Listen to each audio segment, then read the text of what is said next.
Kapag minamalas ka nga naman, oh. Buwiset! Ano bang nangyari, ha? Bakit ka nagagalit? Isa ka pa eh! Sa magaling yung binigay mong pera kanina, ha? Ibinayad yun sa akin sa paglilinis ko ng bahay ni Aling Alde. Kaya naman pala luma ang pera na parang galing pa sa baul. Galing pala sa matandang hukluba na yon. Kaya akong minalas eh. Kasalanan mo to! Hindi ka naman kasi nagtatanong sa akin. Basta mo nalang kinuha sa akin ang pera. Nangangatwiran ka pa talaga, ha? Lahat ba ng pera na patalo mo sa sugal? Sa tingin mo kaya iinit ang ulo ko ng ganito kung may natira? Wala na kasi tayong pambiling bigas eh. Maliit na problema lang naman yan eh. Ako pa ba ang gagawa ng paraan? Umutang ka muna sa tindahan. Ayaw na kasi magpautang ni Aling Lolet dahil mahaba na raw ang listahan natin. Huwag mo lalong painitin ang ulo ko, Perla.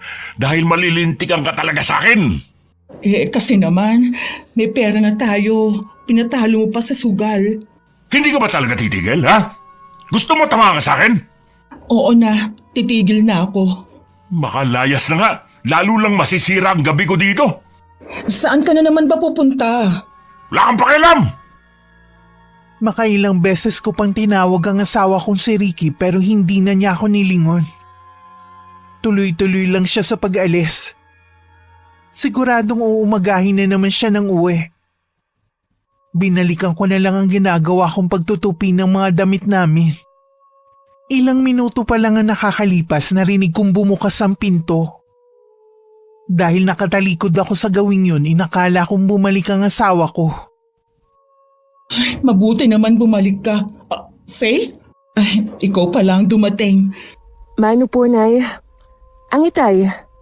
Kaaalis lang niya eh. Hindi mo ba nakasalubong sa labasan? Hindi po, Nay eh. Hindi ko nga alam kung saan siya pupunte. Gabi-gabi na lang siya umaalis tapos umaga na kung umuwi. Teka, bakit nga pala umuwi ka ngayon? Akala ko ba sa 1 linggo ka pa uuwi dito sa atin? Iniisip ko po kasi kayo. Baka wala na kayong panggastos dito sa bahay. Ang totoo nga niyan, hindi pa ako nakakasaing. Wala kasing bigas eh. May dala po akong bigas dito, tsaka mga delata galing kay Ate Ira. Bakit nga pala hindi mo kasama ang kapatid mo? Busy po sa trabaho kaya ito na lang ang ipinadala niya sa akin. Salamat ka mo sa padala niya ha, kapag bumalik ka sa kanya. Sasabihin ko po kay ate. May dala po akong lutong ulam dito. Kanin na lang po ang kulang. Ako na ang bahalang magsaing. Maupo ka na lang dyan. Alam kong pagod ka sa biyahe Malayo-layo din ang pinanggalingan mo Nay, nagsusugal pa rin po ba ang itay? Minsan lang nak. Wala naman kasi siyang trabaho Ako naman, pa-extra-extra lang kapag merong magpapalinis ng bahay at magpapalaba. Ayaw niyo pa kasing sumama sa akin Alam mo namang kailangan ako ng tatay niyo Paano kapag sinumpong siya ng hika niya? Sino mag-aalaga sa kanya? Sa tanda ba naman ni tatay, hindi pa niya kayang alagaan ang sarili niya? Mag-asawa kami ng tatay mo. May sumpaan kami sa harap ng altar na magsasama kami habang buhay. Kayo lang naman po ang tumutupad sa pangakong yan. Pero ang itay, matagal nang nakalimot sa sumpaan niyo. Kapag nag-asawa ka na, maiintindihan mo rin ako. Sa 4 kong anak, si Faye ang pinakamabait. Pangalawa siya sa magkakapatid.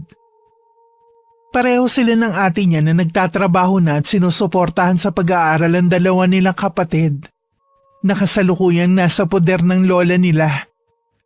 Habang naghahapunan kami, sinabi ni Faye na ilang araw muna siya sa bahay. Natuwa naman ako sa sinabi niyang yun. Mas matutuwa sana ako kung dito ka na mag-uuwian. Kung tutuusin, malapit lang naman ang trabaho mo dito.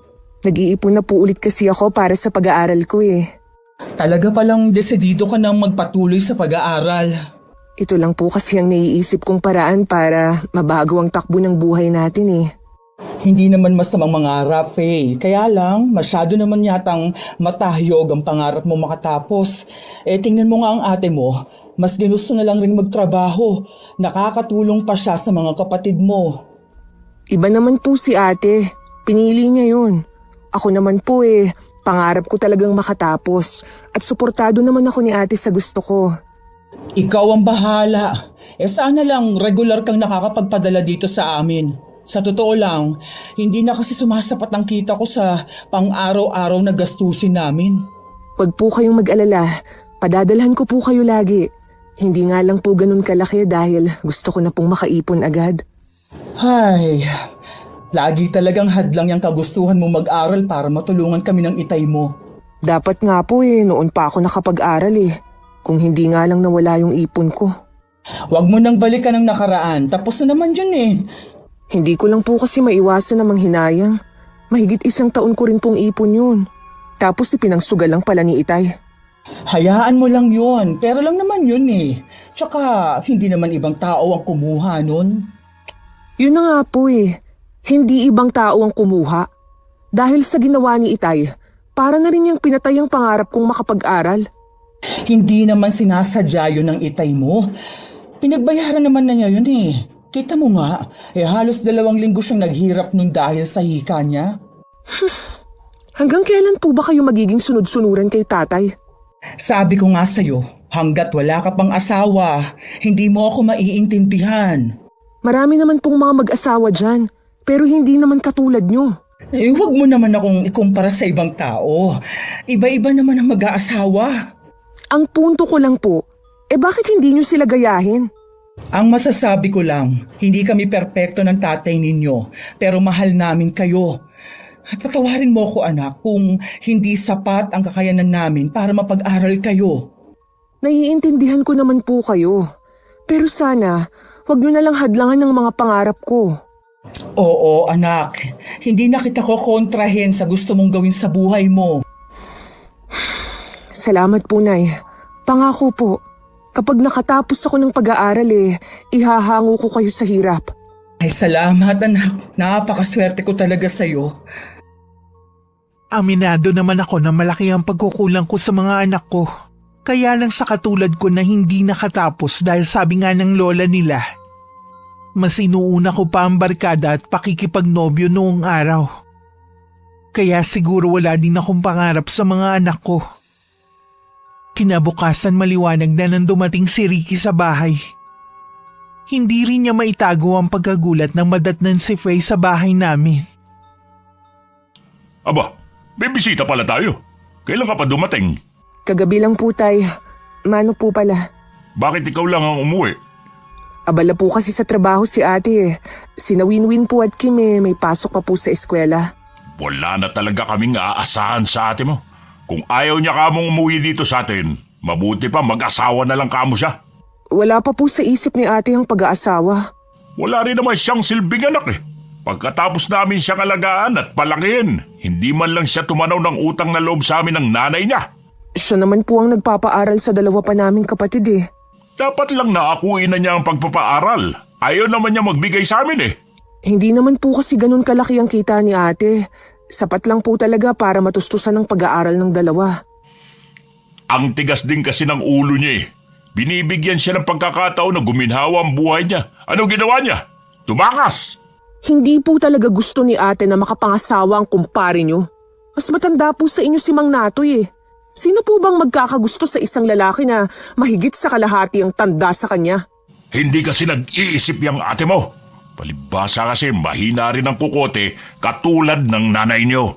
Huwag naman po kayong magsalita ng ganyan. Oo, bakit? Totoo naman Imbis na sana maganda ng buhay natin, hanggang ngayon isang kahig at isang tuka pa rin tayo. Huwag niyo naman pong iasa kay ate ang pag-angat ng buhay natin. Dapat nga po kayo ang gumagawa ng paraan kung paano tayo giginhawa Ano ka mo? Faye, anak, yung inuutos ko sa'yo, puntahan mo na si Aling Alde sa kanila. Sige po, Nay. Aalis po muna ako. Ikaw naman, Ricky. Bakit kasi kailangan mo pang ungkatin ang nakaraan? Tapos naman na yun Nabara ka tuloy. Sa naalala ko Mabuti na rin nga siguro na hindi na magpakita sa atin ang ate niya. Baka kung ano lang magawa ko sa kanya. Alam mo bang hanggang ngayon, umaasa pa rin si paring Natoy sa anak natin? Ano nga ang gagawin natin kung ayaw ni Ira? Dapat kasi noon pa, binantayan mo para hindi nakaalis. Hindi ko naman kasi alam na maglalayas ang anak natin Dati naman kasi masunurin siyang bata. Di man lang nag-iisip na mapapaganda ang buhay niya at maging tayo. Oh, siya, tama na yan. Sigurado, hindi ka pa kumakain. May ulam pa sa kusina. Mag-almusal ka na muna. Ay mabuti pa nga. Umiinit lang lalo ang ulo ko kapag gutom ako eh. Pagkatapos kumain, natulog muna si Ricky. Nagtataka naman ako kung bakit hindi pa bumabalik si Faye. Malapit na magtanghalian nung dumating siya. Bakit ngayon ka lang? Pasensya na po, Nay. Napadaan lang po sa bahay ng kaibigan. Hindi po ako agad pinakawalan ni na Jovi eh. Nasabi mo ba kay Aling Alde yung pinapatanong ko? Opo, sa Sabado at Linggo daw po. Maglalaba kayo at maglilinis. Salamat naman kung ganon. May inaasahan akong trabaho. Buti po nakasundo niyo ang matanda na yun, oh. Di ba po, masungit po yun? Oo, pero napagtsatsagaan ko naman kasi ang ugali niya. Ang mahalaga naman sa akin, kumita ng pera. Sa bagay nga po. Ay, oo nga pala, Nay. Alam niyo ba na malaki pala ang utang ni tatay kay Mang Rudy? Sinong Mang Rudy ba ang tinutukoy mo? Isa lang kasi ang kilala ko yung may-ari ng sabungan sa bayan. Siya na nga po, Nay. Paano naman magkakaroon ng utang sa kanyang itay mo, ha?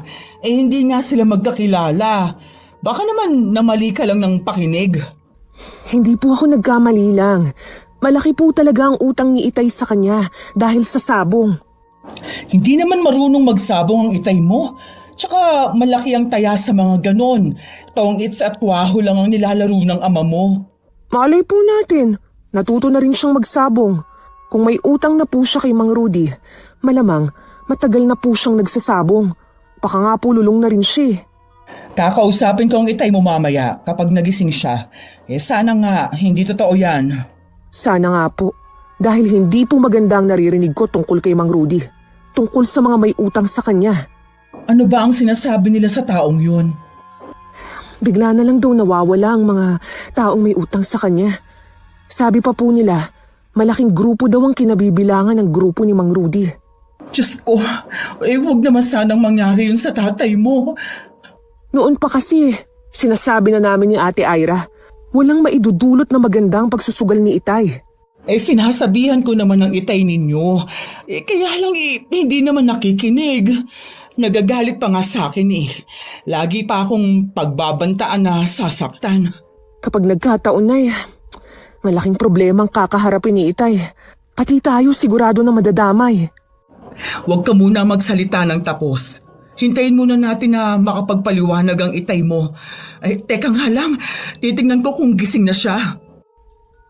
Sinilip ko sa kwarto si Ricky na tanging lumang kortina lang ang nagsisilbing tabing. Nakadapa siya at humihilik pa. Nag-aalalang tinitigan ko siya bago ako tumalikod. Nung tanghalian tuloy hindi ako makakain ng husto.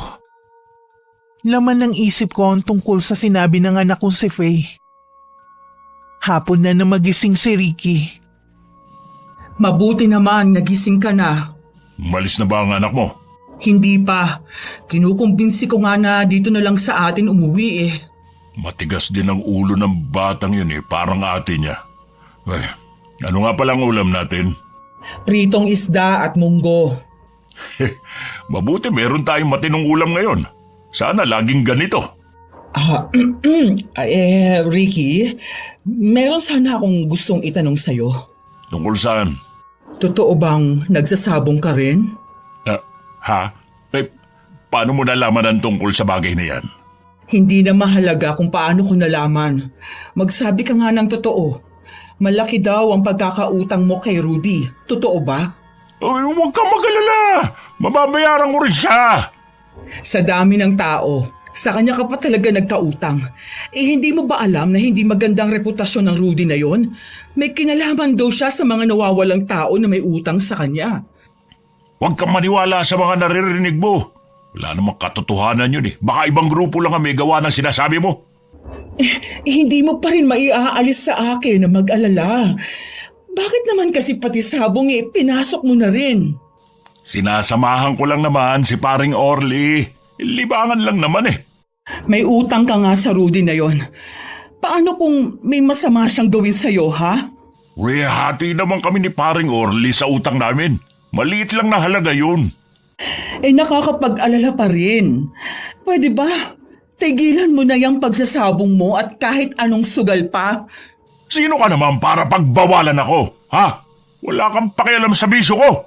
Nag-aalala lang naman ako sa'yo eh.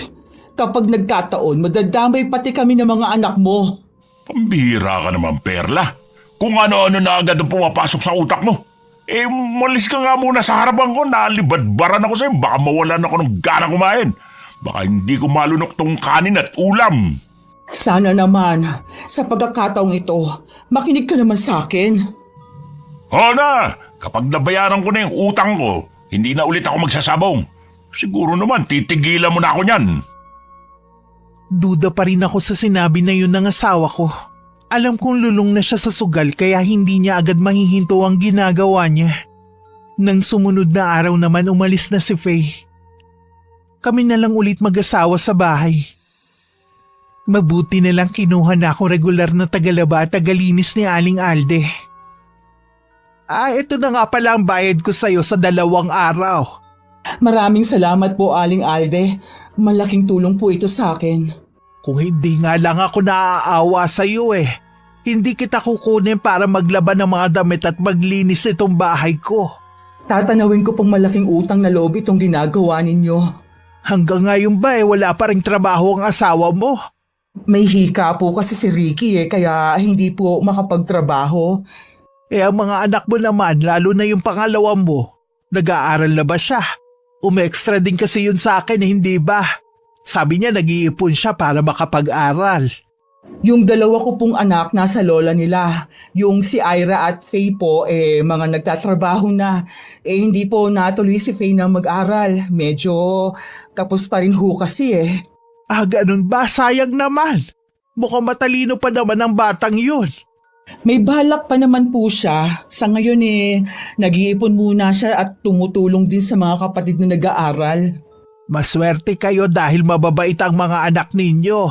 Wala kasi akong nababalitaan na hindi maganda sa kanila Oo nga po. Mababait talaga ang mga anak ko.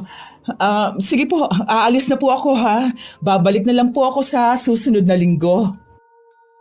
Habang naglalakad ako pa uwi, napapaisip ako sa mga binitiwang salita ni Aling Alde.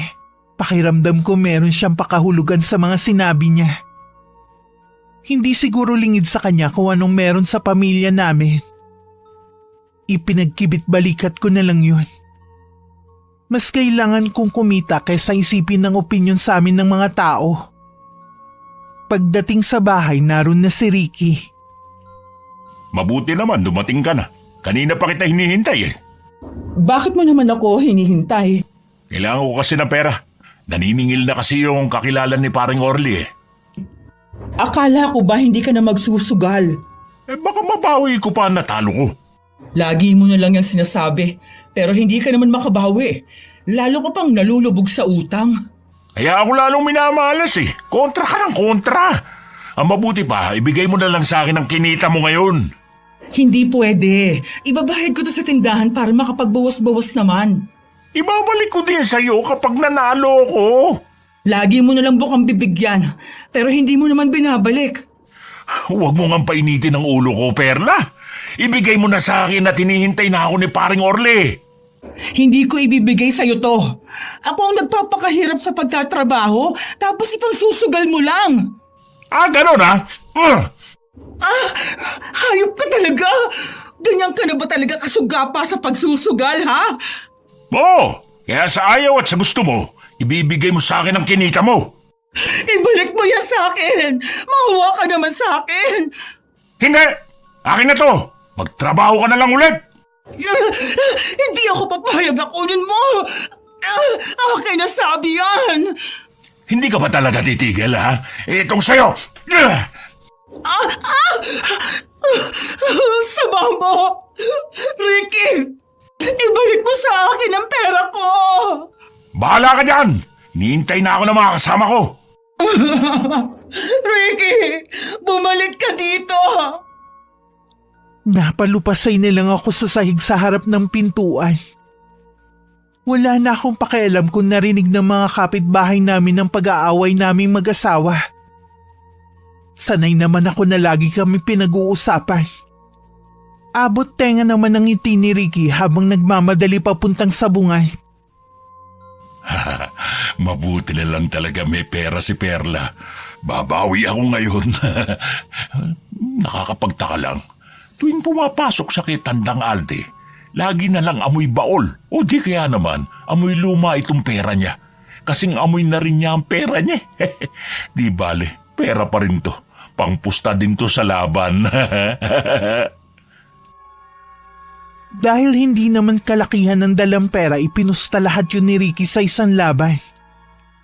Taimtim pa siyang nagdasal sa isip. Pero parang nagdilim ang paningin niya nang makitang mabilis na natalo ang manok kung saan siya tumaya. Nalinti ka na. Buisit! Ang malas talaga. Buti pa si paring Orly. Ngising aso na naman. Sigurado na panalo siya. Bigong umuwi si Ricky ng bahay. Hindi pa naman ako tulog nun kaya alam kong dumating siya. Hindi kasi ko dalawin ng antok dahil sa mga nangyari ng araw na yun. Idagdag pa na pinagsalitaan ako ni Aling Lolet ng masasakit. Dahil matagal nang hindi nababayaran ng utang namin sa tindahan niya. Kinabukasan nakakayaman lumapit ako kay Aling Alde. Nakakayaman po pero wala na po talaga akong ibang matakbuhan. Ang problema sa iyo, pinamihasa mo ang asawa mo. Akala mo ba, hindi ko alam na baon sa utang si Ricky?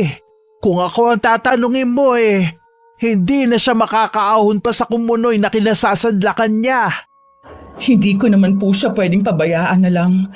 Asawa ko po siya. May tungkulin akong damayan siya.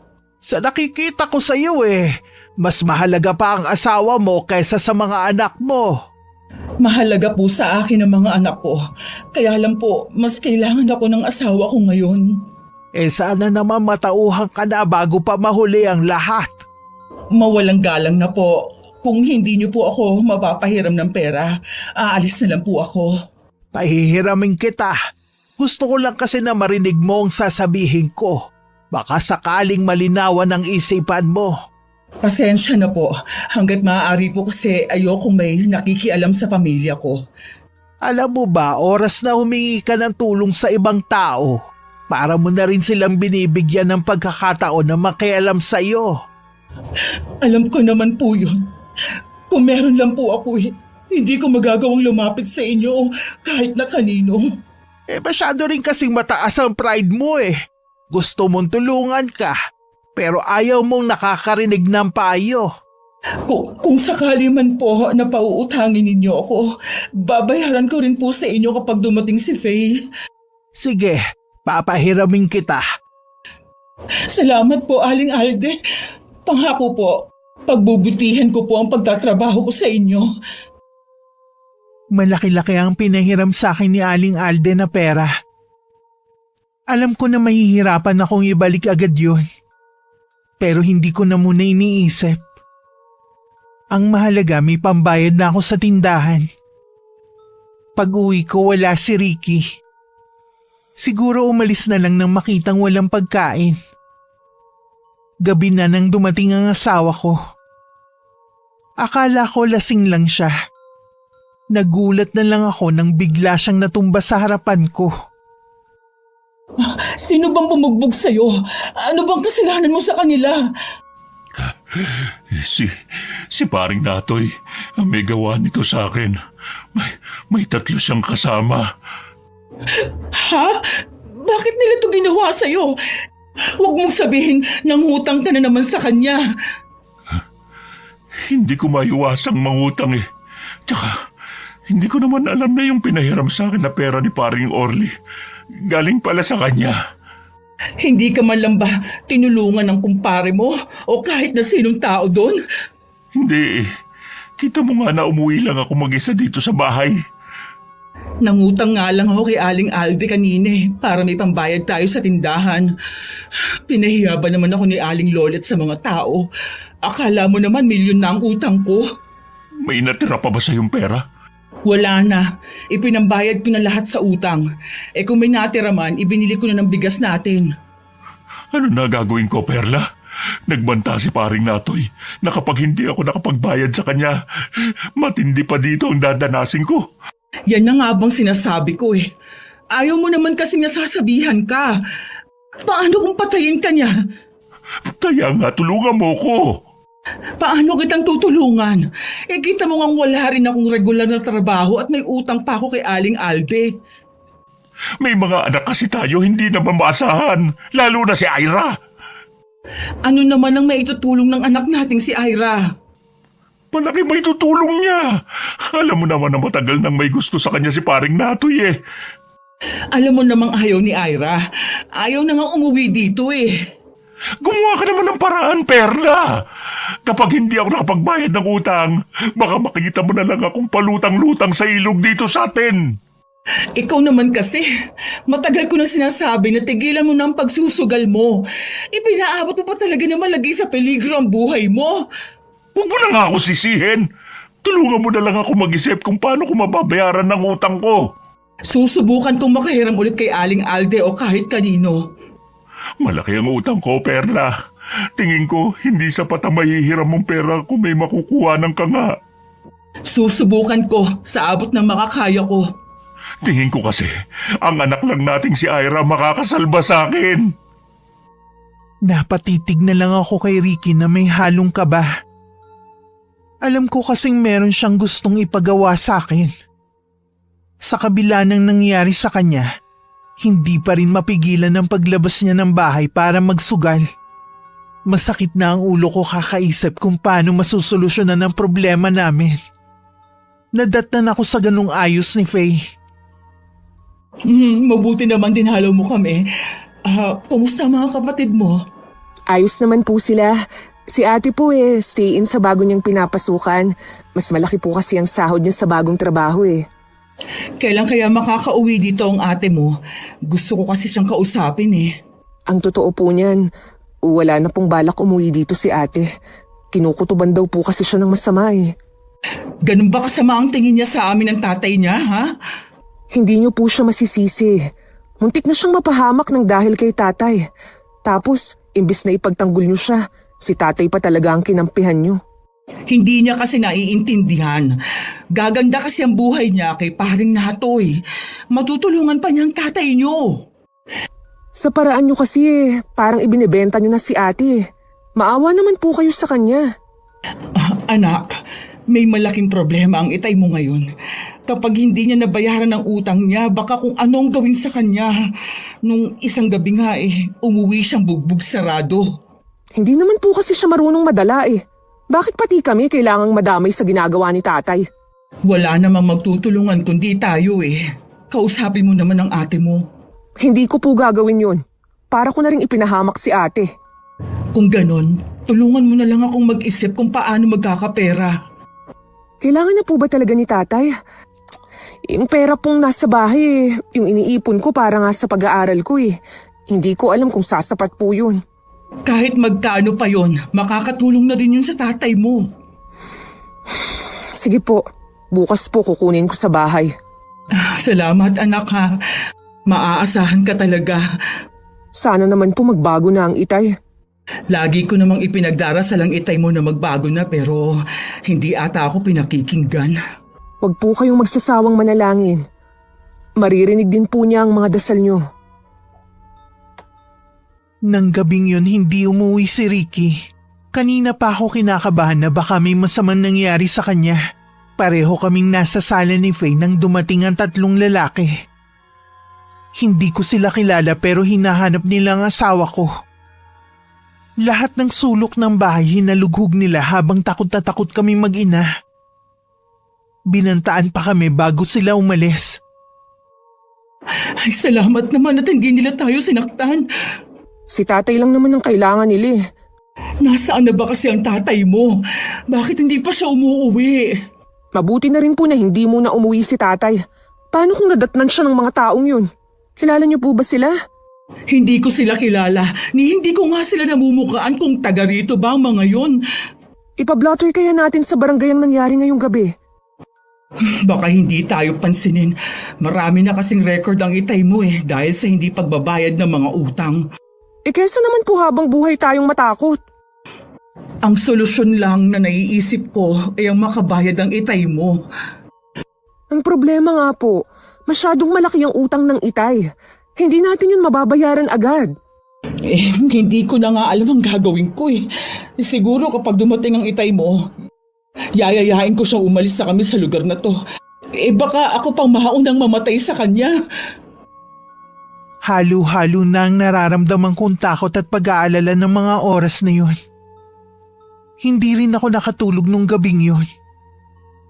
Bawat kaluskos na naririnig ko, napapaigtad ako.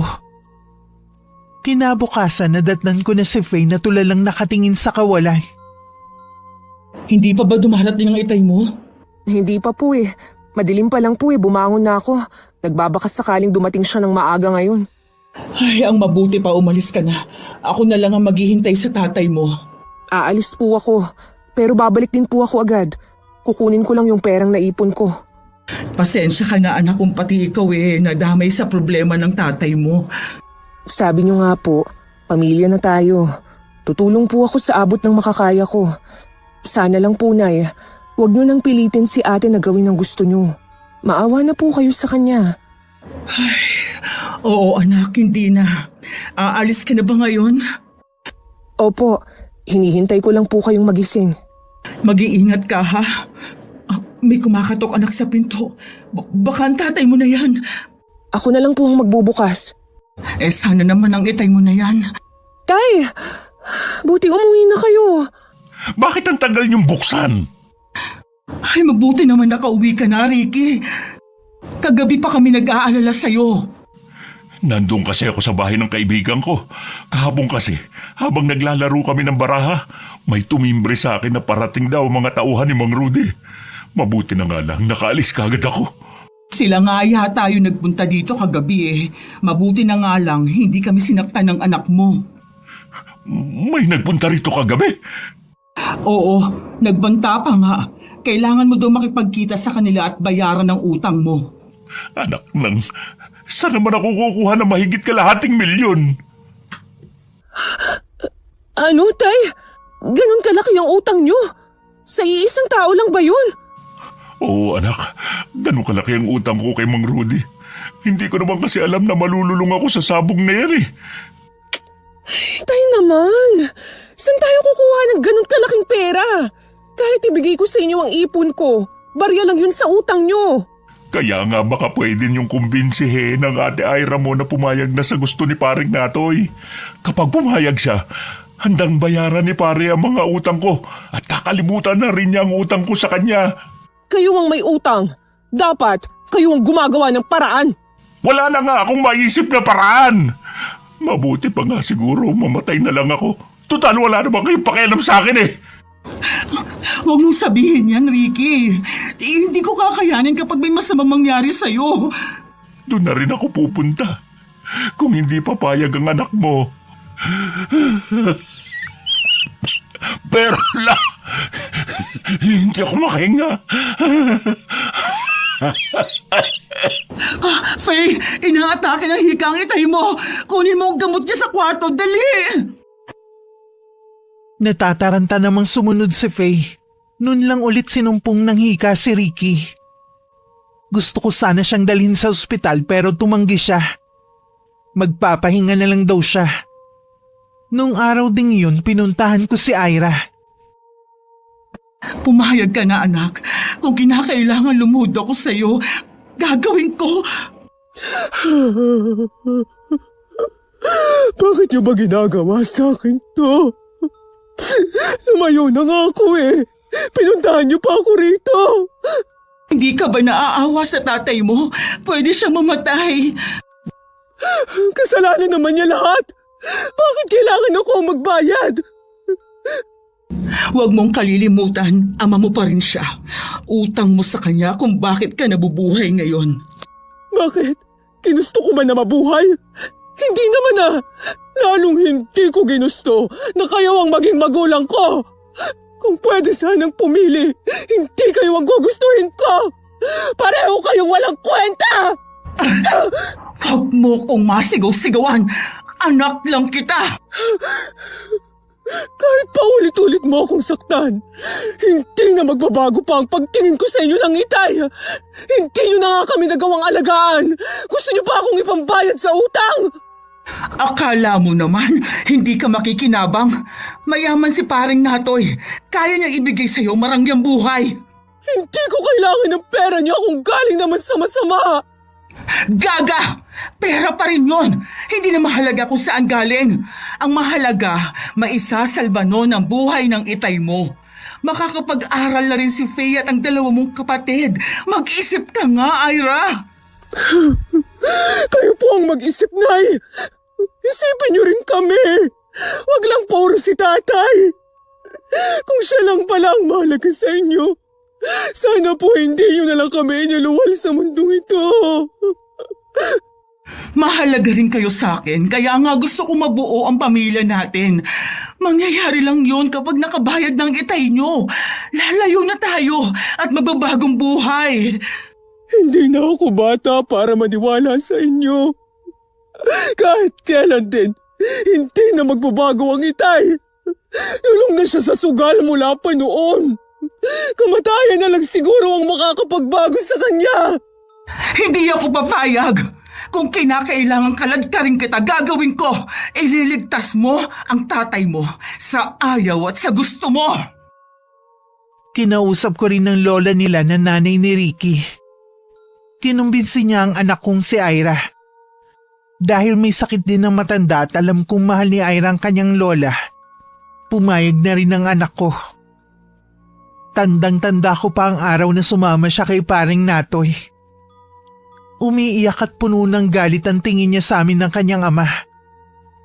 Nang araw ding yun nabayaran ng lahat ng utang ng tatay niya. Bakit ikaw ang nandito? Nasaan ang nanay mo? Ako po muna ang pinapunta ni inay dito para maglinis ng bahay niyo. Kung ayos lang po sa inyo, kahapon po kasi natapilok po ang inay. Hanggang ngayon po masakit pa rin ang paa niya. Ganun ba? Ayos lang naman sa akin Kilala naman kita mula noon pa. Alam kong mabait kang bata. Salamat po. Sabihin niyo na lang po kung ano po ang mga dapat kong gawin. Medyo maselan ako pagdating sa kalinisan ng bahay. Di bali na mabagal ang kilos basta maayos at malinis. Gagawin ko po lahat ng makakaya ko para po makapasa ang paraan ng paglilinis ko. Nasa kusina ang ginagamit ng nanay mo na panlinis. Kunin mo na lang doon. May isa lang akong kondisyon. Ano po yun? Hindi mo maaaring pasukin ang kwarto malapit sa silong ng bahay na to. Maliwanag ba? Opo, maliwanag po. May pupuntahan lang ako sandali ha. Babalik din ako agad. Yung billing ko, huwag mong kalilimutan. Dahil likas na masunurin si Faye, lahat ng bilin ng matanda ay sinunod niya. Habang naglilinis, laman ng isip niya ang kapatid. Tuwing nakakausap niya kasi ito, lagi na lang umiiyak. Parang nadudurog ang puso niya. Kung pwede ko lang itakas si ate, ginawa ko na. Hindi naman nagbago ang itay Nasayang lang ang pagsasakripisyo ng kapatid ko. Lulong pa rin siya sa sugal. Sa lalim ng iniisip ni Faye na wala na sa isip na bawal nga pala siyang pumasok sa silid na yun.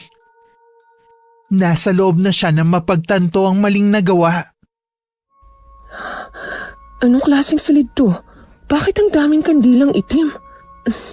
May ganito palang kulay ng kandila? Ano ba to? Altar? Ano bang relihiyon ni Aling Alte? Ay, nandiyan na yata si Aling Alte. Bawal nga pala ako rito. Makalabas na nga. Si Aling Alde nga ang dumating.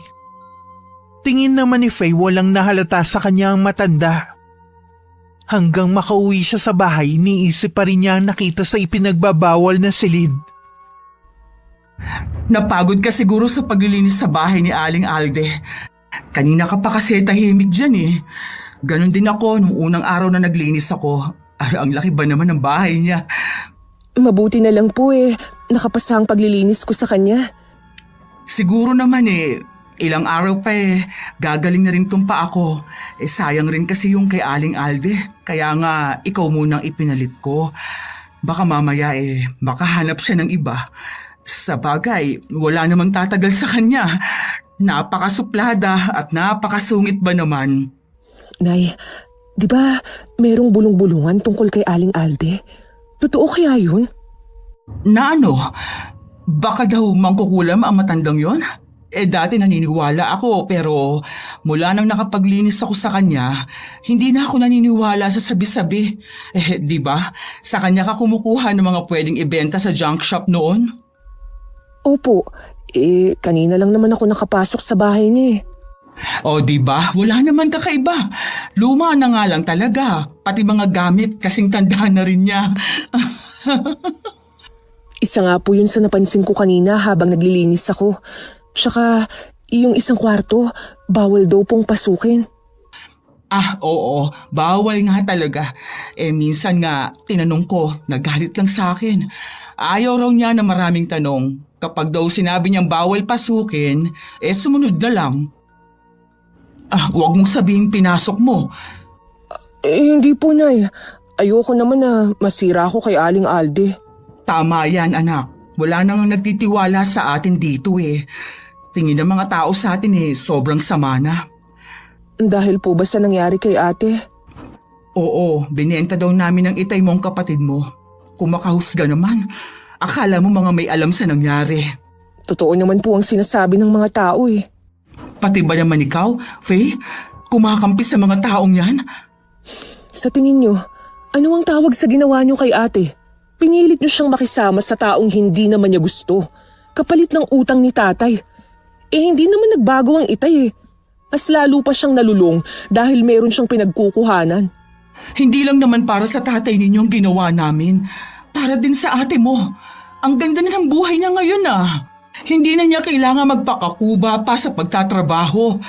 Tuwing kausap ko si ate, lagi siyang umiiyak.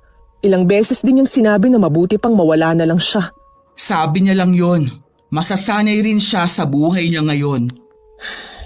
Sana nga po, dahil kapag may masamang nangyari kay ate, hindi ko mapapatawad ang itay at maging kayo.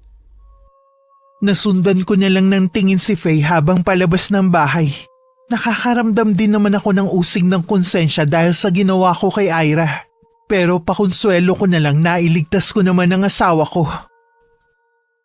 Madalas ba kayong nagkikita ng paring natoy mo? Paminsan-minsan. Bakit mo naitanong? Itatanong ko sana ang tungkol kay Ira Hindi ko na itatanong eh. Pambihira ka naman. Hindi mo man lang tinatanong ang kalagayan ng anak nating si Ira. Abala kasi ako, kaya nakakalimutan kong itanong. Sigurado naman na maayos ang lagay niya. Tiyak na nakahiga ngayon sa pera ang anak mo. Saan ka abala? Sa pagsusugal mo? Akala ko ba kapag nabayaran ng utang mo, titigil ka na sa bisyo mo na yan? Hindi na naman ako nagpapatalo ng malaking halaga eh. Kontrolado ko na ang paglalaro ko. Hindi ka ba nakukonsensya sa ginawa natin? Bakit naman? Isipin mo na lang, kung hindi natin pinilit si Ira, malamang matagal na akong nakabaon sa lupa. Hindi sana nararanasan ng anak natin ang magandang buhay. Tingin ko kasi, hindi masaya ang anak natin. Sabi kasi ni Faye, tuwing nakakausap niya laging umiiyak. Sinasabi rin daw na mabuti pang mawala na lang siya. Paano kung gawin nga yun ni Ira? Kalokohan! Hindi niya yung gagawin. Kung gusto mo, dalawin mo ka na paring natoy. Alam mong galit sa akin ang anak mo, kaya nahihiya rin akong humarap sa kanya. Magpasama ka kay Faye kung nahihiya ka mag-isa. Pero... At saka na nga tayo mag-usap. Gusto ko munang magpahinga. May lakad uli ako mamaya. Mula nang sabihin ni Faye ang tungkol sa kapatid, hindi na ako matahimik. Kaya naman nang hindi na ako makatiis, nagpasama na ako sa kanya. Sa kabilang barangay lang naman sila nakatira. Sa isang di kalakihang bahay. Nakailang katok muna si Faye bago binuksan ni Ira ang pintuan. Ira? Ate, anong nangyari sa'yo? Kaninong utang na loob ko ang pagdalaw niyo sa akin? Pasok kayo sa muntikong palasyo. Anak, sino may gawa niya sa'yo? Bakit puro pasaka at paso ba yan ng sigarilyo? Sinasaktan ka ba ng hayop namang natoy na yon? Oo, mula nang magsama kami. Kung gaano kapangit ang itsura niya, ganun din kapangit ang pag-uugali niya. Bakit hindi ka nagsusumbong? Sana sinabi mo sa amin. Ano ka mo, Nay? Magsumbong? Tanga ka pala eh! Ikaw ang dahilan kung bakit nasa ganito akong kalagayan ngayon. Anak, hindi ko naman kasi alam na sasaktan ka ni parang Natoy. Kung alam ko lang, hindi ko na sana ipinilit na sumama ka sa kanya. Tama na, Nay! Kahit ano pang sabihin mo ngayon, hindi mo na may babalik ang nakaraan. Ang mabuti pati, mag-impake ka na. Isasama ka na namin paalis. Baka naman magka-problema tayo kay paring Natoy kung isasama natin ang ate mo. Nay naman, yun pa ba ang iisipin nyo? Nakita nyo naman po ang ginawa ng lalaking yun kay ate. Sa ayaw at sa gusto nyo, aalisin ko si ate rito. Hindi naman sa ayaw kung alisin dito ang kapatid mo, pero mas mabuti pa rin na kausapin natin muna si paring Natoy. Paano kung hindi siya pumayag? Alalahanin nyo, malaki ang utang ni Itay sa kanya. Si ate nga ang ginawa niyong pambayad eh. Hindi ako sasama sa inyo ng Inay Faye. Ha? Bakit naman ate? Hindi ako papayagan ni Natoy. Sigurado na malaking gulo kapag umalis ako rito. Ayokong pati kayo madamay. Kilala ko na siya kung paano magalit. Pero ate, hindi kita pwedeng pabayaan dito. Sa ayaw at sa gusto mo, isasama na kita. Makinig ka sa akin, Faye. Mahirap kalabanin si Natoy. Kayong mga kapatid ko lang ang inaalala ko. Mas gugustuhin ko pang magtiis kaysa makita kayong masaktan. Ate, ihingi tayo ng tulong para makawala ka sa hayop na yun. Pwede nating gamiting ebidensyang ang mga pasa at sugat mo sa katawan. Makakalaya din ako balang araw. Humahanap lang ako ng tamang tiyempo.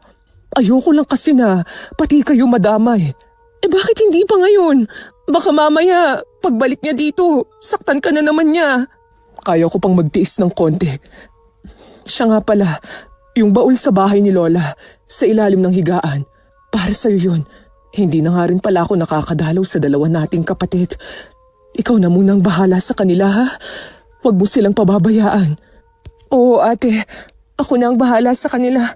Kailan ka aalis dito? May kailangan lang akong gawin. Tapos aalis na rin ako. Hintayin niyo na lang ako. Hindi na ba talaga magbabago ang isip mo? Nag-aalala kasi ako na maiwan ka rito eh. Hindi na. Huwag mong kalilimutan ang bilin ko sa'yo. Sige na, umalis na kayo. Baka biglang dumating si Natoy. Ayokong abutan niya kayo rito. Ira, anak, patawadin mo sana ako. Alam kong malaki ang nagawa kong kasalanan. Sige nanay, umuwi na po kayo. Tsaka na lang po tayo mag-usap. Para akong ipinako sa kinatatayuan ko ng mga sandaling yun. Parang gusto ko rin sugurin ng yakap ang anak ko. Naramdaman ko na hinawakan ako ni Faye sa braso at inakay ng paalis. Hinatid pa kami ni Ira sa may pinto. Palingon-lingon pa ako nun hanggang makasakay kami ng tricycle. Nang makauwi sa bahay, dun ko ibinuhos ang mga luha ko. Bakit kayo nagawa sa ate mo? Napakasama kong ina. Bakit ngayon ko lang napagtanto lahat? Hindi naman po huli ang lahat para makabawi kayo kay ate. Oo anak, babawi ako sa ate mo, sa inyong mga anak ko. Sa laki ng pagkukulang ko sa inyo, kulang pang natitira kong buhay. Si tatay ang punot dulo ng lahat ng ito eh. Sinira niya ang buhay ni ate. Kailangan ko kausapin ang tatay mo.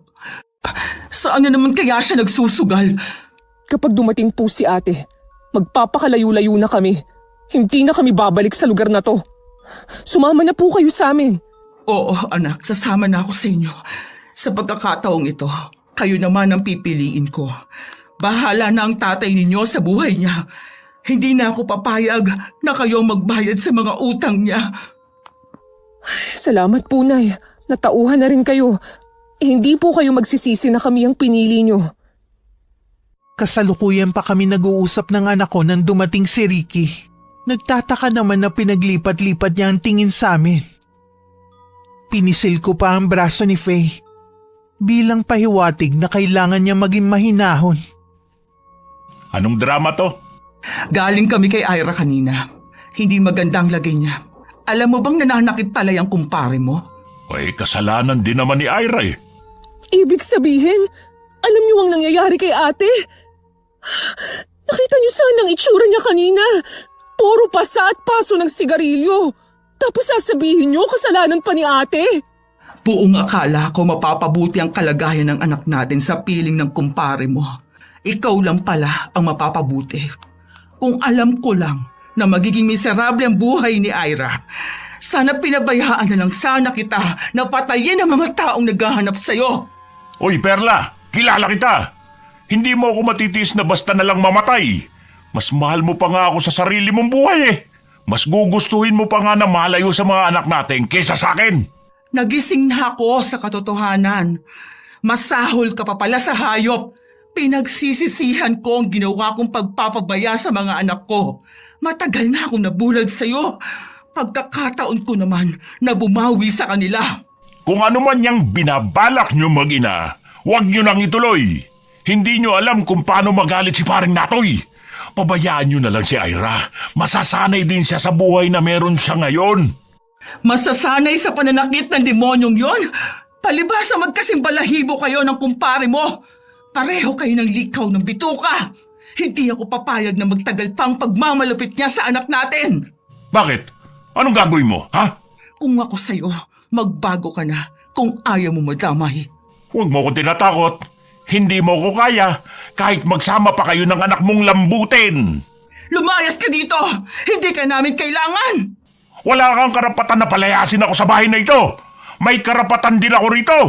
Wala kang karapatan sa bahay na to. Baka nakakalimutan mo. Wala kang ambag sa pagpapagawa sa bahay na to. Ako lahat ang gumastos dito dahil buong buhay mo nakasandal ka lang sa akin. Ang lakas ng loob mo para pagsalitaan ako ng ganyan. Makakatikim ka sa akin ngayon. Subukan yung saktan ng inay. Nalabanan ko kayo. Hindi ako natatakot sa inyo. Matapang ka, ha? Sige nga, subukan natin. Hindi ko na po kayo uurungan sa pagkakataong ito. Akala mo kaya mo na ako, ha? Sige, palag. Tingin mo hindi kita papatulan? Bitiwan mo ang anak ko kung ayaw mong ibaon ko sa katawan mong kutsilyong hawak ko. Lumayo ka sabi sa anak ko. Perla, ilayo mo sa akin yan. Anak mo naman ang naunang naghamon eh. Umalis ka dito sa bahay namin. Huwag ka na ulit babalik. Oras na tumuntong ka ulit dito. Ako mismo ang tatapos sa buhay mo. Alam kong nasulsulang ka lang ng anak natin. Lalambot din ang puso mo sa akin. Umalis ka na sabi. Alis! Iwinasiwas ko sa harapan ni Ricky ang kutsilyong hawak ko. Nahintakutan naman siya sabay karipas ng takbo. Isinara naman ni Faye ang pinto. Tsaka ako naman binitiwan ng kutsilyo sa kamay ko. Niyakap naman ako ng mahigpit ni Faye. Hindi ako makapaniwala na sa unang pagkakataon naging matapang ako sa harapan ng asawa ko. Napakatapang mo pala, Nay.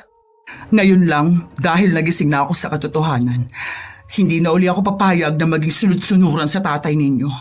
Hindi ko na kayo isasakripisyo. Sigurado, matutuwa nito si ate. Ito lang naman po ang hinihintay niya eh.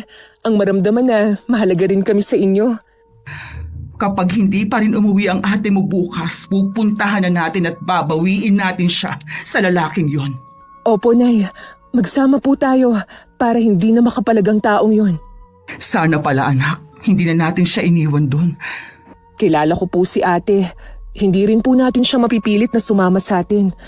Baka din po importante ang gagawin niya. Siguro nga, mas kilala mo naman ang ate mo.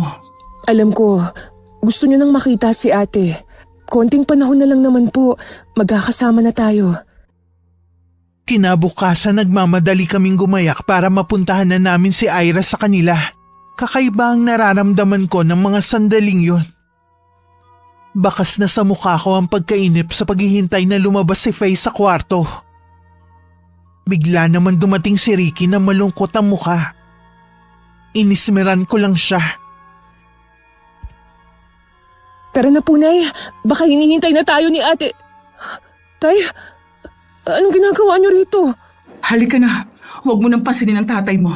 Itong susi ng bahay, ikaw na ang mag-lock. Sige po, Nay. Kay Ira ba kayo pupunta? Wala ka nang pakialam. Wala na si Ira sa kanila. Anong ibig mong sabihin wala doon si Ira? Inalis ba siya ng asawa niya? Inilayo ba? Siguro nagsumbong ka, no? Magsalita ka! Huwag kang tumungulang dyan! Wala na si Ira. Patay na siya. Ano? Kung biro man yan, binabalaan kita, Tay. Makakalimutan ko na kayong ama ko. Sana nga masamang biro lang ito pero totoo. Nakita mismo ng dalawang mata ko na nakabigti si Ira. Nagpakamatay siya. Hindi! Hindi totoo yan! Ano ko? Susunduin ka na namin dyan. Hintayin mo kami ng kapatid mo. Ano ko? Patawarin niyo ako. Nahuli kami ni paring Natoy sa pagdating. Mainit pa siya. Dinala pa namin siya sa ospital pero binawian na rin siya ng buhay. Ate! Bakit mo ginawa yun? Sana pinilit ka na lang naming sumama. Kasalanan mo to! Ikaw ang pumatay sa anak mo! Ayop ka! Pinatay mo ang anak ko! Patawarin niyo ako. Hindi ko naman alam na aabot sa ganito. Hindi kita mapapatawad sa ginawa mo! Sana ikaw na lang ang nawala, hindi si Ira. Sana hinayaan na lang kita mamatay noon. Hindi sana ang anak ko ang nagdusa at nawala. Umalis na kayo, Tay! Baka hindi ko mapigilan ng sarili ko. Baka kung ano pa ang magawa ko sa inyo. Wala kang karapatan na ipagtabuyan ako. Patay na ang ate mo. Dapat nga magkakasama tayo eh. Hindi ka namin kailangan. Tama ang inay. Ikaw ang pumatay kay ate. Itinulak mo siya sa kamatayan niya. Kahit na ano pa sabihin ninyo, mananatili ako sa tabi ninyo at sa kapatid mo hanggang madala siya rito sa bahay. Halos wala na akong mailuha pero patuloy pa rin ako sa pag-iyak. Sa bahay ibinuro lang labi ng anak kong si Ira. Hindi rin ako umaalis sa tabi ng kabaong niya. Hindi ko rin napapansin ang mga taong dumarating para makilamay. Nay, nandito po si Aling Alde. Nakikiramay ako sa pagkamatay ng anak mo. Alam kong walang kasing sakit. Tanggapin mo sana ang taus-puso kong pakikiramay. Salamat po sa pagpunta ninyo. Kailangan mo maging matatag para sa 3 mong anak. Kailangan ka rin nila. Napakawalang kwenta kong ina. Napakamalas sa mga anak ko sa pagkakaroon ng isang inang katulad ko. Hindi ko man lang sila naipagtanggol, lalo na si Ira. Alam ko na inuusig ka ng konsensya mo. Pero sana balang araw magawa mong patawarin ang sarili mo. Yun lang ang paraan para matahimik ang isip at kalooban mo. Hindi ko na po magagawang patawarin ang sarili ko.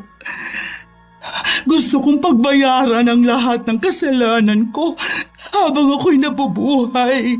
Hiling ko pa rin na maghilom ang sugat sa puso mo. Hindi man ngayon, pero balang araw. Wala sa loob ko na sinuyod ng paligid. Maraming tao ng mga sandaling yun. Hindi ko lang alam kung dahil sa anak ko kaya sila nandito. O dahil sa sugal na inilagay ni Ricky. Gusto pa sana ni paring Natoy na 1 linggo pa bago ihatid sa huling hantungan si Ira. Pero hindi ako pumayag. Wala kang karapatang magdesisyon sa burol ng anak ko. Hindi kayo mag-asawa ni Ira. Perla naman, nagmamagandang loob lang naman si paring Natoy eh. Magsama kayo ng kumpare mo. Baka akala nyo'y nakalimutan ko nang ginawa ng lalaking yan sa anak natin. Umalis na kayong dalawa. Huwag niyong dadalhin ang mga pasugalan niyo sa burol ng anak ko. Hindi mo kailangan magwala. Nakakahiya sa mga tao. Ako pa ba? Ha? Ang mahihiya? Dapat kayo ang mahiya. Ang kakapal na mga mukha ninyo! Kung hindi kayo aalis, bubuhusan ko kayo ng gas at saka ko kayo susunugin! Irespeto niyo naman sana ang lamay ni ate, tay! Mabuti pa. Umalis na lang tayo, paring Natoy. Hinatid na namin sa huling hantungan si Ira. Ayoko na rin patagalin pa dahil parang paulit-ulit na dinudurog ang puso ko. Mas gusto kong magluksa ng tahimik. Hindi ganun karami ang nakilibing. Pero sapat na para magpasalamat ako sa mga totoong taong nakidalamhati sa amin. May plano po ba kayo, Nay? Gusto kong sa sunod na pasukan dumito na ulit ang dalawa mong kapatid. Dito na ulit sila mag-aaral. Sigurado na matutuwa po sila. Matagal na nila kayong gustong makasama. Pero, paano po ang itay? Wala na akong pakialam sa kanya. Kayo na lang na mga anak ko ang mahalaga sa akin. Sayang, ito pa naman ang pangarap ni Ate Ira. Ang mabuo ang pamilya natin. Ira, anak ko. Patawarin mo sana ang inay. Alam ko ang laki ng pagkukulang ko sa'yo. Mahal na mahal kita, anak. Malaki man po ang tampo sa inyo ni ate. Alam ko na mahal niya kayo. Sana narinig ko mga katagang yan nung nabubuhay pa siya. Ang sarap siguro sa pakiramdam. Nay, hindi po ako makakapayag na hindi makaganti kay na tatay at mang Natoy. Anak, ipaubaya mo na lang sa Panginoon ang lahat. Alam niya ang mga taong may kinalaman sa pagkamatay sa kapatid mo. Kung sakaling ang kasama ako sa parurusahan, ay maluwag ko yung tatanggapin. Hindi na po ako makakapaghintay na maparusahan sila. Kung may masama kang binabalak, nakikiusap ako sa'yo. Huwag mo nang ituloy. Ayoko mapahamak ka. Patawarin niyo ako, Nay. Buo na po ang pasya ko. Pero, Faye, masama ang gumanti. Alam ko po, pero hindi ako matatahimik kung may magagawa rin naman ako para maiganti ang ate. Ayokong makulong ka. Dapat sila ang nasa kulungan. Hindi po ako makukulong. Hindi rin po nila malalaman ang binabala kong paghihiganti. Ano ba ang pinaplano mo? Mabuti pa po na hindi niyo muna malaman. Hindi na nga ako nag-usisa pa.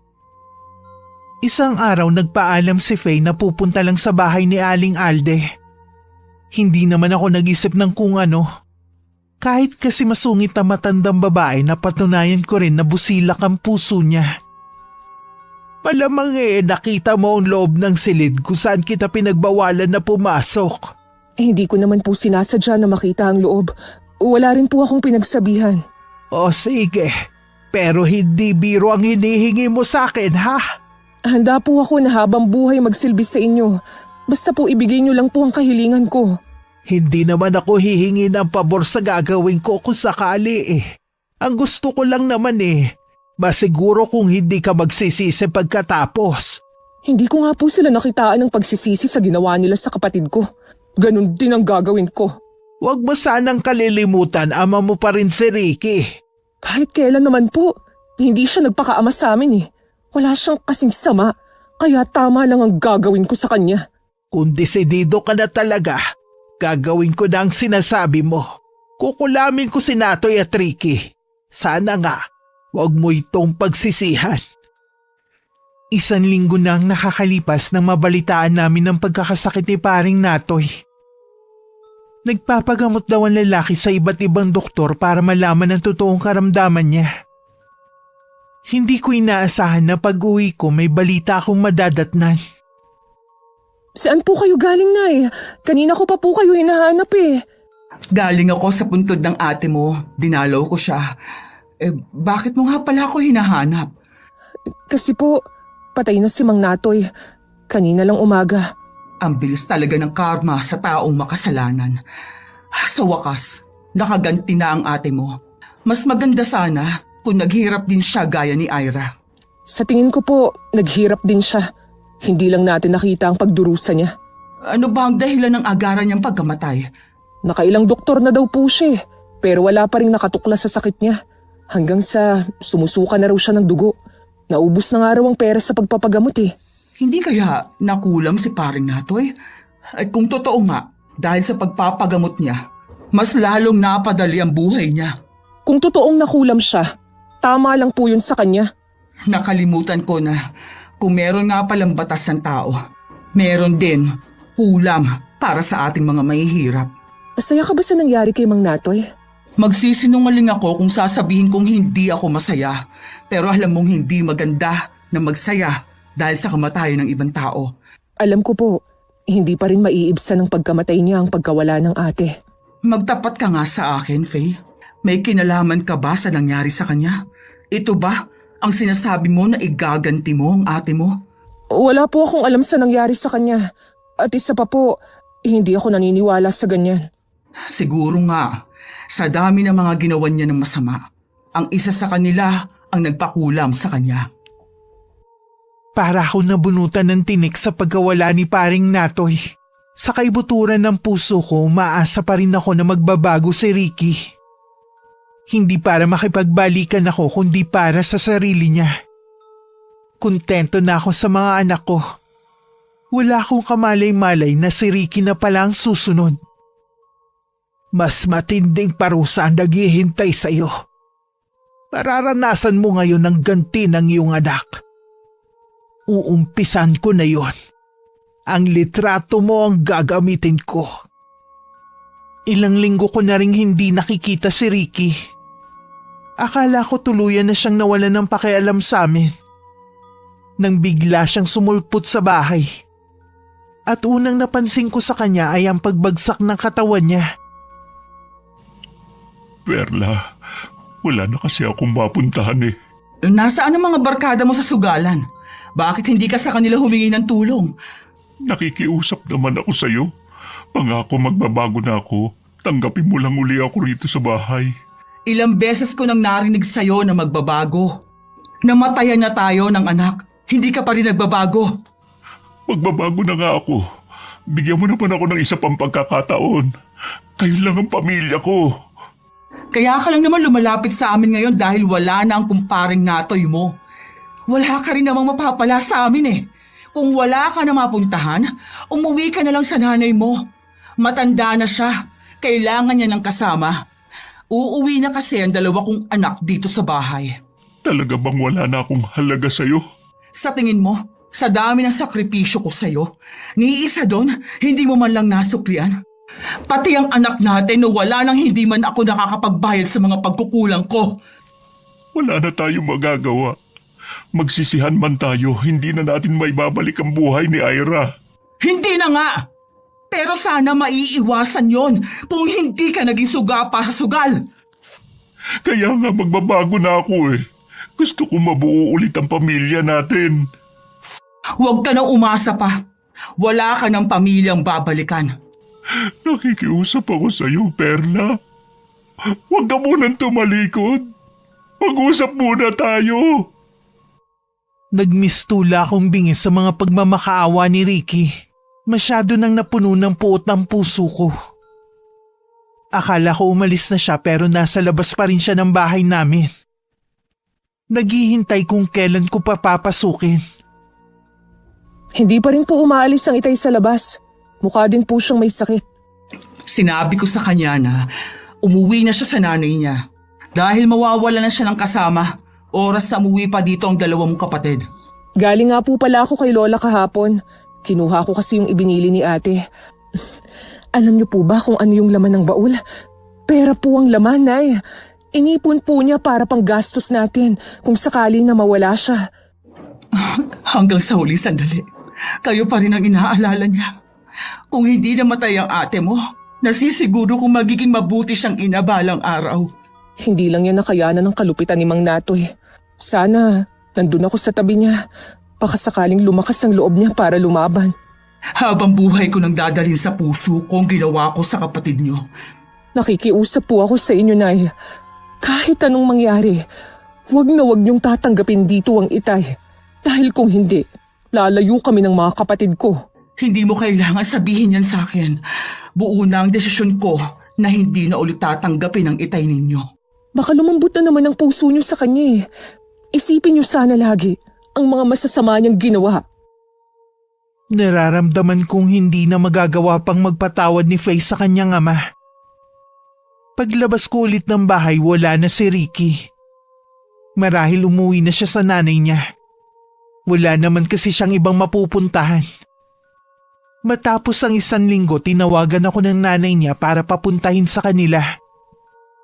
Umiiyak siya kaya naawa naman ako. Pagdating sa kanila, nakita ko ang kalunos-lunos na kalagayan ni Ricky. Anong nangyari sa'yo? Malubha ba ang sakit mo? Wala akong sakit. Gaya ni paring Natoy, kinulam din ako. Matindi ang galit ng gumawa nito sa akin. Sabi ng manggagamot, huli na daw para mapagaling ako. Sana daw nung nag-uumpisa pa lang lumabas ang sintomas, lumapit na ako sa albularyo. Nalaman ba ng albularyo kung sinong may gawa sa'yo nito? Hindi ko na inalam pa. Sabi ko, huwag na lang din niyang sabihin na ayokong masaktan kapag nalaman ko kung sinong nasa likod na nangyari sa akin. Kahit anong galit ko sa'yo, hindi ko naiisip man lang na gawin yun sa'yo. Alam kong hindi mo yun magagawa sa akin. Hindi rin ako galit sa taong gumawa nito. Tanggap ko na ilang oras na lang ay tatagal ko. Pwede bang hilingin na dumito ka sa tabi ko? Oo naman. Hindi mo kailangang hilingin pa. Gagawin ko talaga yan. Salamat. Patawarin mo ako sa mga naging pagkukulang ko sa iyo at sa mga anak natin. Sayang, wala na akong oras para bumawi sa kanila. Sapat ng pinagsisisihan mo ang mga kasalanan na ginawa mo sa amin. Lagi kong nakikita ang imahe ni Ira. Alam ko na siyang susundo sa akin. Hinintay lang talaga kitang dumating para magpaalam. Nang araw na yun namatay si Ricky. Kinailangan nilibing agad ang kanyang labi dahil sa masangsang na amoy na lumalabas sa katawan niya. Tanging si Faye lang ang wala nung araw ng libing.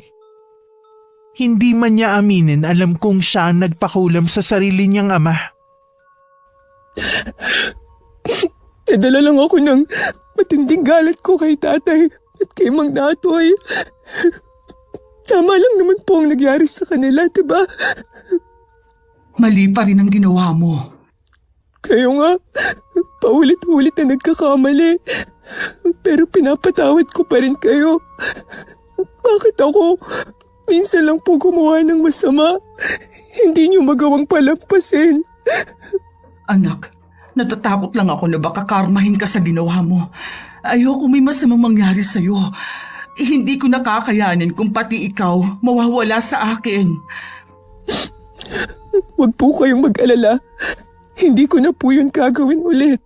Iwasan mo na rin si Aling Alde. Hindi ko gusto ang ginawa niya. Dapat hindi kanya pinagbigyan sa hiling mo. Hindi dapat niya sinamantala ang galit mo sa iyong ama. Wala na po si Aling Alde sa bahay niya. Wala pong nakakaalam kung saan siya nagpunta. Mabuti na rin sigurong mawala na siya sa lugar natin. Ngayong napatunayan kong tama ang hinala sa kanya ng mga tao. Natatakot na ako sa kanya. Naniniwala po ako na kahit po mangkukulam si Aling Alde, mabuti siyang tao.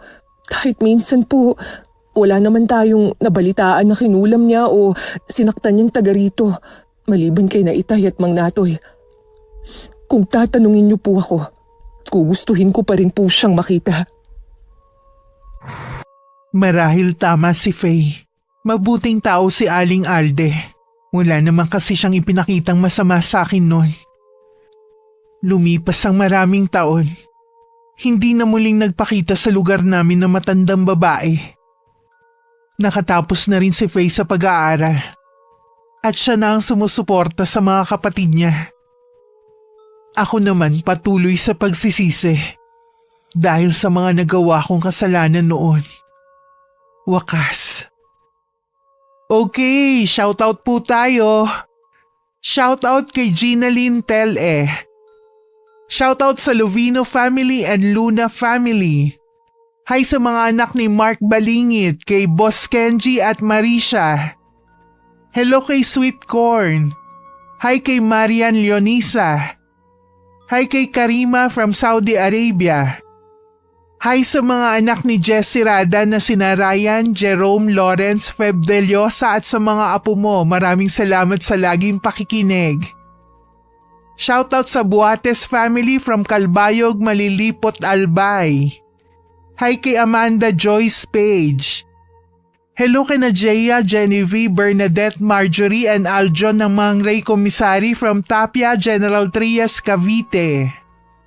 Hello sa mga taga-HB Apparel ng Makamot kay Russell, Madam Marie, Alicia, Claire, Rosie and Reyna. Shoutout sa lahat ng mga mananahi dyan sa Attic Clothing. Salamat po sa pakikinig nyo. Shoutout sa Mami family from Barangay Sawang, Romblon, Romblon. Shoutout sa Nagaño family and Orebia family. Shoutout sa Azenar Goodies.